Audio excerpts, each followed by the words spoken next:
Canadian Department of Liquor and Gaming presents Arcade Game Building and You.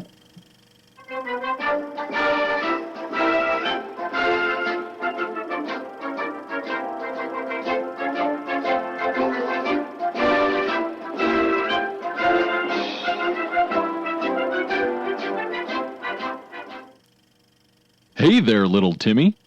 Hi, Professor! Timmy recently decided that he'd like to build an arcade cabinet. Sure do, Professor! Well, Timmy, before we get started, let's make sure we have the proper equipment. Go lead, Professor! Okay, Timmy, let's get to work.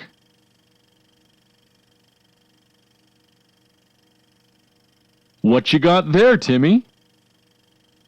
I'm doing my research, Professor!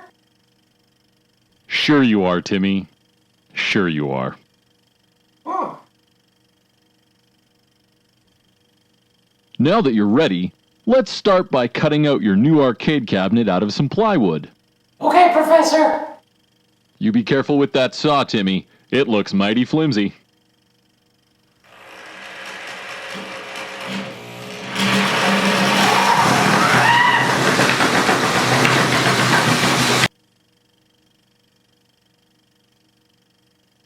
Now that you have the basic shape cut out, it's time to add some holes for buttons and joysticks.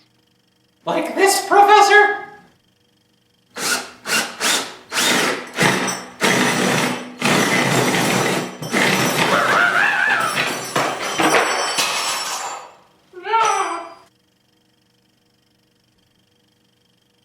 Alright, Timmy, let's get those buttons wired up.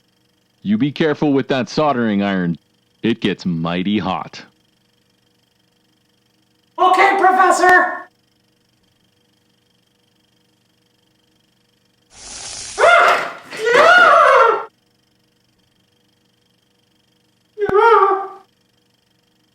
Smells like hot dogs!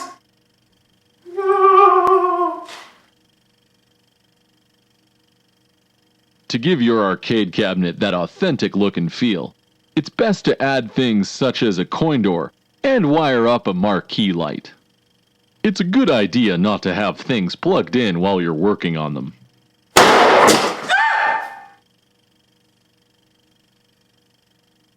Now that we have the controls all built, it's time to get the games and software ready. You will probably want to install Hyperspin on the root drive that you are going to be putting the majority of the rest of the install. For example, C Hyperspin.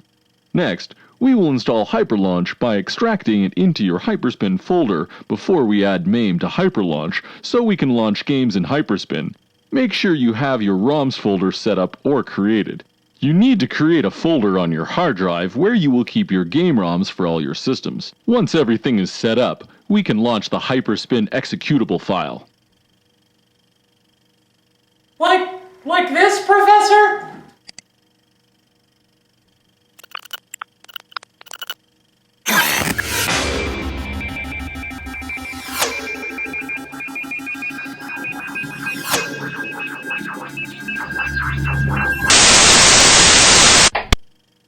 What the hell? Ow!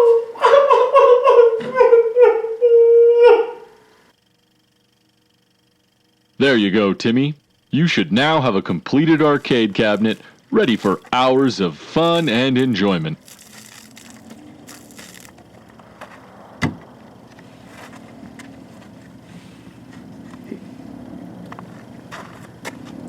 You, Professor!